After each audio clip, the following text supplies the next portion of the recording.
Who is Rodney Barnes? I am a father. I'm a writer. I'm a guy that cares about a lot of things. God is just trying to do the best he can, be the best he can be. Okay. And on top of that, you are a screenwriter. You've done numerous amount of shows to include Winning Time for HBO, uh, Mm-hmm. The Boondocks, My Wife and Kids, Everybody Hates Chris. You have a pretty extensive history in the industry. Can we talk briefly about how you found your way into the business? Yeah, I mean, I always thought I would do something because I'm a big guy. I always thought I would do something with my body. I thought I'd be an athlete. And then when the world told me I wasn't an athlete, I had to start thinking about other things. And it was always this thing about writing. I had teachers and supporters always tell me that I had a relationship with words. I was a good writer. If I ever worked at it, I could be a good writer. And I did enjoy writing. I just didn't have an I didn't see an emotional bridge or a practical bridge between I'm from a small town in Maryland. From there to Hollywood, I just didn't see how I was ever going to make that jump. And I thought everybody in Hollywood must be a genius. And Mhm. I'm certainly not that. So how would I ever make it? And then after I'd exhausted all of my physical pursuits, my athletic pursuits, um, I went back to school for real and at Howard University. And I started working on movies in the DC, Maryland, Virginia area. A lot of films come there to do their glamour shots, working on shooting the White House and a lot of different things. So I ended up in Virginia working on a movie, Major Payne, with Damon Wayans. And Damon took an interest in me and gave me some opportunities to work with him on films. And eventually that led me to LA. And after living in my car for an inordinate amount of time, I slowly but surely started putting the pieces together as to how to survive. And then once survival sort of set in, then it was about becoming a writer, and pieces kind of fell into place. So you mentioned that you're from Maryland. You're actually from Annapolis, Maryland, I am, yes. from the DMV area, which that's actually where I'm from as well. Ah, Here in Northern Virginia, so I'm about 30 minutes outside of DC. Um, you said your first film that you in the industry was with Damon Wayans for Major Payne. my first film was The Pelican Brief with Oh, Julia Roberts and Denzel Washington. That was the first film I worked on. Then I worked on like Quiz Show and Major League Two, Forrest Gump, Clear and Present Danger, a bunch of movies. And then eventually I worked on Major Payne after being a production assistant for about a couple of years. mhm. Wow. Through those years up until now, what would you say has been the biggest hurdle that you've had, or the biggest challenge that you've had? Dealing with myself, imposter syndrome, insecurity, feeling like I belong, trusting myself and my voice enough to be able to, just sort of feel like I belong and really just pressing and competing in the business as hard as I should. I sort of look for a long time, I look for somebody to sort of usher me through or to open a door, create an opportunity. And my career really didn't start to take traction until I took responsibility for it. And do you still kind of battle with that imposter syndrome today? Is that Oh still yeah. what you Oh face? yeah, that ain't gone nowhere. I just sort of I sort of face it. Um, I just deal with it. It's like regardless of how I feel, I just keep working. Um, and that sort of worked for me. But yeah, I still feel it. As far as writing is concerned, who is your biggest influences as a writer coming up? Stephen King, Richard Matheson, J. California Cooper, James Baldwin. Um, In television, I'd probably say Tom Fontana, who created the show Homicide: Life on the Street, and worked on St. Elsewhere and Oz and a bunch of other Wow. shows like that. I was the kid that read the credits. So kind Yeah. of like you would read liner notes on an album back in the day. So I got to know if I saw a name, um, I sort of figured out and put the pieces together of following that person. And Paul Schrader, Martin Scorsese's partner. Mhm. Yeah, I paid attention to all of that stuff. Yeah, I was a big credit and read the liner type of person. I also often stay for the credits after a movie, Yeah. and pay attention to the credits after a TV show as well. Um, you also have several comic book and graphic novels that you have written Mm-hmm. and created, Mm-hmm. namely Killadelphia, Quinn Credible, Blackula. How did you get And into? this one came out today, James Bond, the hardcover. Oh wow! So yeah. Can you show that again? Sorry, can you show that again? Yeah, no problem. James Bond. Uh, so And yeah, you're a writer on that as well. my name right here, Rodney Barnes. There you go. That's me. So yeah. That's awesome, man. How did you get into writing graphic novels and comic books? And which came first? Was it screenwriting or Well, I started getting paid writing TV shows first. Comic books came about. I was working on a show, Runaways, for Marvel, Mhm. and I kind of made it clear that if there was an opportunity to be had on the Marvel publishing side, I'd love to take a shot at writing a comic book. I've loved comic books my entire life, and I knew nothing about the process of writing a comic book, and they kind of threw me into it. So I had to learn step by step how to write with flat images, with like graphic storytelling, with art, and I had to learn how to say more with less. And it's a completely different process, but I think it's made me a better writer. And how many years have you been doing that? Since 2017, so 6 years.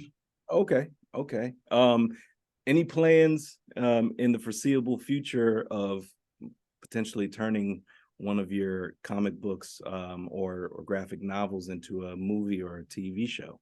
Yeah, Killadelphia has been optioned, so I'm working on that pilot and having conversations about a couple of more. So yeah, at some point, Lord willing, it'll happen. That's pretty awesome, man. Uh, how does a show like Winning Time get greenlit?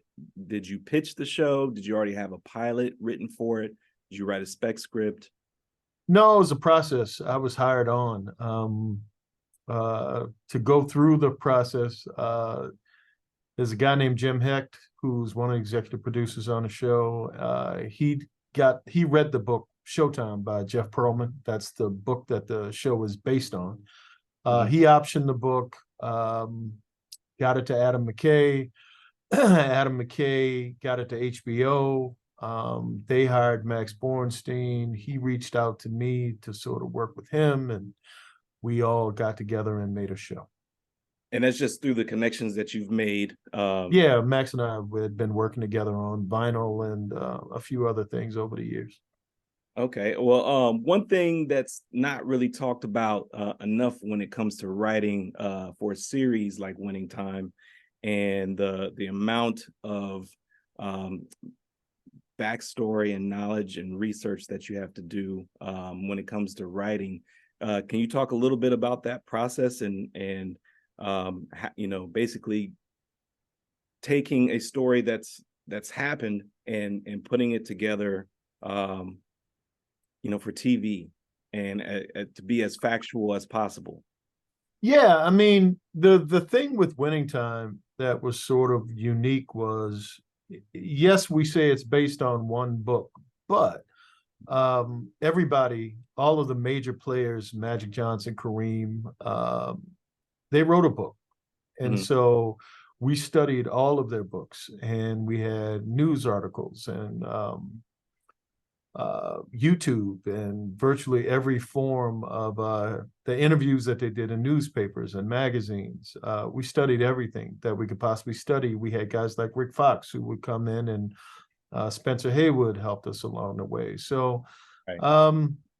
We did a lot of research, but then there's this point when you have to sort of take the research and not necessarily move it to the side, but integrate it into a narrative, you Mhm. know. Right. And if you just do strictly the information, then you're sort of doing a documentary, but you're creating a story with all the relative pieces that you think work to take 5 years of information and put it into 10 hours of television. So, Yeah, I was yeah. getting ready to ask you about how long does it take to write a series like Winning Time? It's different. I mean, I think season one, we had COVID, which gave us more time. Season two, the same as standard, 4 months, 4 or 5 months, 20 weeks or so.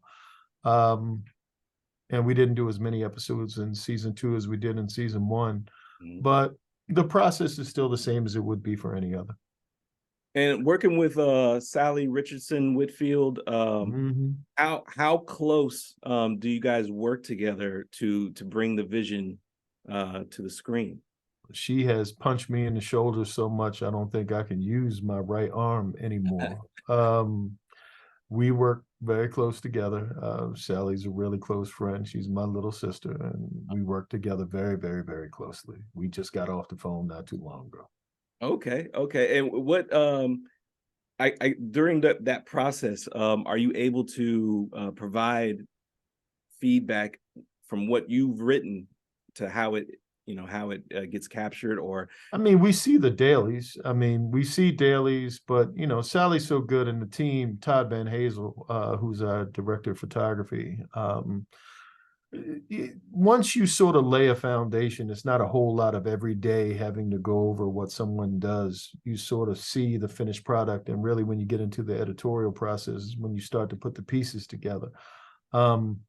But no, Sally's great. We worked together on American Gods, and so that was our first, foray together. And she directed my episode 5 of American Gods last season 2, and now being able to work together on Winning Time, and she's a producer in season 2 as well, so not just a director, executive producer. So we work together very closely.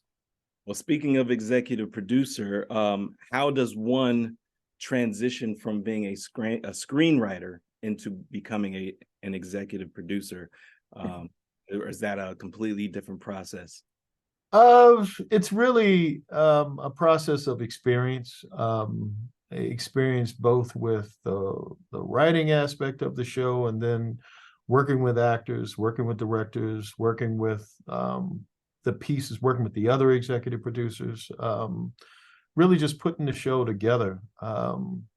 It's we all sort of have our own little areas of expertise, that we have our own little islands, and we put those islands together and make a show. And for Winning Time, having such a small team, it's a lot more intimate, and a lot more of a dedicated idea as to what each person does. But it comes together, and seemingly folks seem to like what we're doing. Yeah, I in some of the behind the scenes footage, I saw a couple of the cameramen rolling around on skates, Mm-hmm. court. How Rollerboard, John Likey. Yeah. how cool is that to see that in person? I'm That's sure very it's cool. not. It's amazing to see for somebody who was definitely afraid of roller skates, because I'm too big. Physics and me, roller skates don't go for somebody my size. But to see his ability to in the first episode of this season 2, I'm in the first scene when the guys are running off the floor. I played Maurice, Lakers security, and he rollerblades all the way up to me and stops like at a dead stop right in front of me. And I couldn't, for the life of me, not be afraid and think that he was going to run into me. But Right. he's such a great rollerblader that he just had command not only of those, but of the camera as well. It's an extension of Steadicam, you know, to be able to just move like that and to tell story that way and to be able to capture the game in a completely different way. Yeah. It definitely takes a lot of skill to maneuver like that with that type of heavy equipment and not crash into anybody. What would be your dream series to write if you haven't yet to write it? Probably there are a couple. I mean, I'm working on the Jack Johnson story right now for HBO. Nice. That's one of them. I'm in the middle of finishing the pilot at some point. Uh, Um, and then probably the adaptation of Killadelphia, which I'm also working on at the same time. So, you know, they would those two would probably be the things that I most want to do. are you able to speak on is Jack Johnson going to be a series, a It's feature? supposed to be a mini series. I mean, there's no, you know, we're on strike right now, so who knows what anything is right now. My writing at this point is practicing writing continuously, just keeping myself sharp. But it's not like things are moving forward because you know we're at a standstill with the studios and networks. But um, yeah, I mean, in a perfect world, those would be the projects that I hope were to move forward.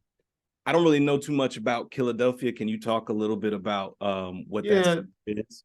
there's if The Wire and Dracula were to have a baby, it would be Killadelphia. Well, they would have to have a baby in the city of Philadelphia, on the worst streets of Philadelphia. Um, it's basically about it's a father-son story where dad is a homicide detective. He's estranged from his son. He believes he's well, I can't give that part away. I'll give it away in a second. He's on the trail of a serial killer. While in the midst of doing that, he ends up dead. His son comes home to close out his affairs, finds his father's journal. His Mhm. father always forbade him to read the journal. Dad's dead now, so he decides to do it as an act of defiance and finds that dad believed that the serial killer that he was after was indeed a vampire. And so son is a beat cop in Baltimore, but he decides to pick up dad's case, comes to the same conclusion, concludes that if dad was killed by a vampire, then maybe dad is a vampire, digs his father up, opens the coffin, and dad said, "What took you so long?" And the two of them work together to try to stop said serial killer slash vampire. That's that man. That sounds like a dope series already. So we'll see. We'll I'll definitely see. have to pick. That's a novel or is that a graphic It's novel? a graphic novel right now, and I'm adapting it for television. What is your writing process like? How do you start a story? Do you start with an outline? I would imagine you got Um, the idea first, but I yeah, know. it's according to what it is. I mean, if it's a comic book, I sort of don't need a full outline. I sort of have in my head what I want to do, and I do the beats of it because it's only 20 pages, or if I'm feeling long-winded, 30 pages. For a screenplay, both television and for features, I've never written anything that was really, really good without doing an outline, or at the very least, a really detailed synopsis that I can work off of. That's the beginning of a vomit draft for me. And that's the beginning of being able to see the idea in its rawest form, like a lump of clay. Right. And then I begin to sort of chip away and mold it and shape it, and then change it along the way. And what I thought was the story is telling me it wants to be something else. You know, and the process evolves. Like as I'm going through this Jack Johnson story, I thought it was going to be one thing, and now it's telling me it wants to be something else. And I go where the story takes me and try to find the parts that connect directly with me. I have to have some emotional and psychological connection to the story, um, and some relationship to the material that's emotional. That's the only way that I can write um, with empathy, where I think is where you find the better work. And do you have creative leeway when it comes to stories like Jack Johnson, things I of got that? to stay within the truth. I have to stay within the truth. I can't make him something that he wasn't, Right. but the things that you decide to highlight, um, that's the creative leeway. The same thing with Winning Time. It's a lot of stories about the Lakers we can't tell, probably that we shouldn't tell. Mhm. And it's the same thing with Jack Johnson. Anytime you're telling a story of a person who's alive or has lived and accomplished something, you don't want to assassinate that person's character. You want to highlight the virtues and the vices that sort of elevate the level of accomplishment um, that they're known for. What kind of shows are you currently watching? Do you have like a guilty pleasure Oh, type? professional wrestling is my guilty pleasure. I don't have the same connection as I used to, but yeah, that's my guilty pleasure. That's when I just want to turn my brain off and just watch men flip around in the ring Right. and pretend to fight.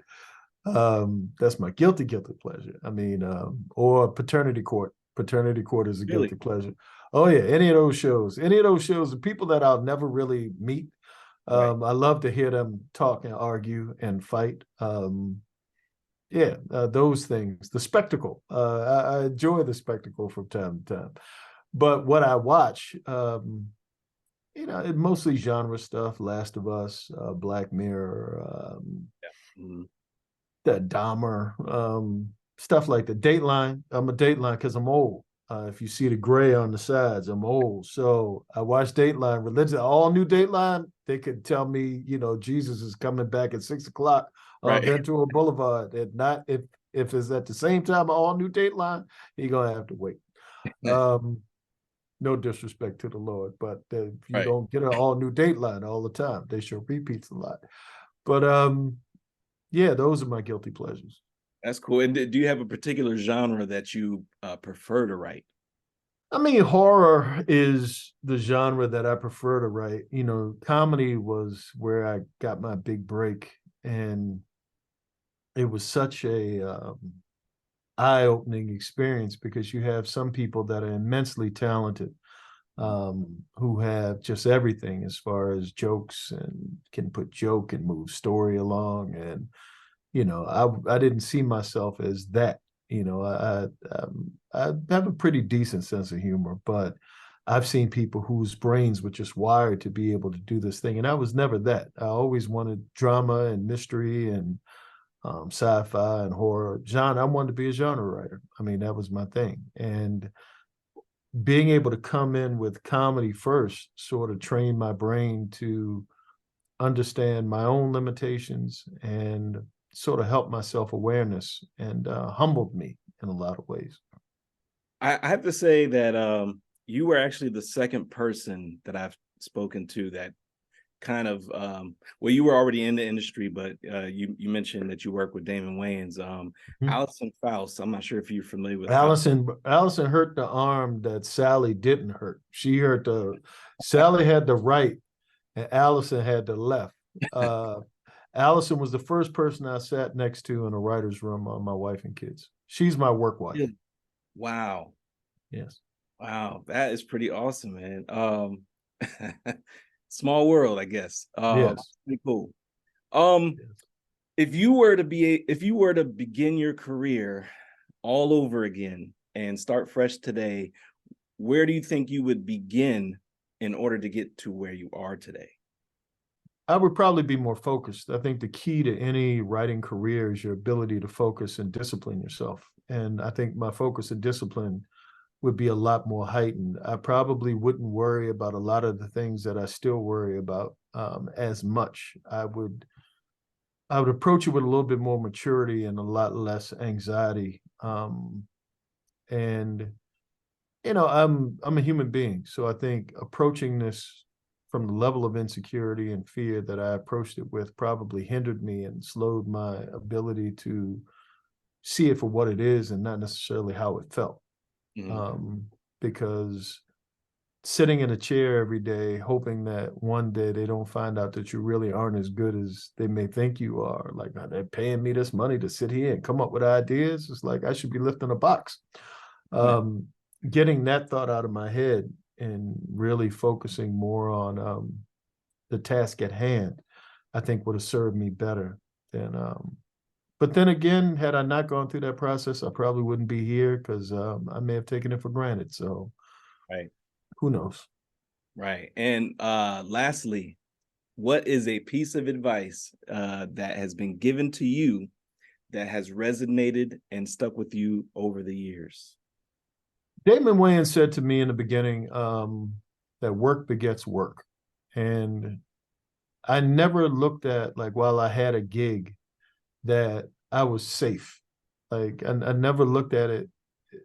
People always ask, how do you do so much? Mhm. And because when I have a job, that's like step one, and that's a task. But I'm always creating new IP. I'm always trying to figure out how to keep moving that rock up a hill. I never just settle into um, a place of comfort. Right. This is a business as much as it is an idealized vocation. So I look at that part, and nobody's indispensable. So I'm really only as good as my ability to evolve and have something to offer to the industry.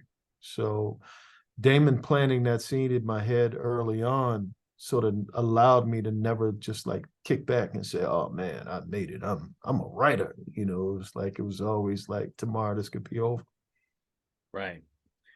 Well, Rodney, I truly, truly appreciate your time. Thank you so much for taking time out of your day to speak with me. It has been a pleasure. Appreciate you taking the time to reach out to me and whatever, hopefully I had to say that's of any value. Yes. Always here, and if you need anything, let me know. Appreciate it, man. Thank you so much. All right, and tell Allison don't hit me no more. If you ever talk to her again, say, why you treat Rodney like that? He's a good brother. All right, I'm gonna keep that in the interview. Thank you. I All right, appreciate no it. problem. Take care, All man. right, you too, brother. Later.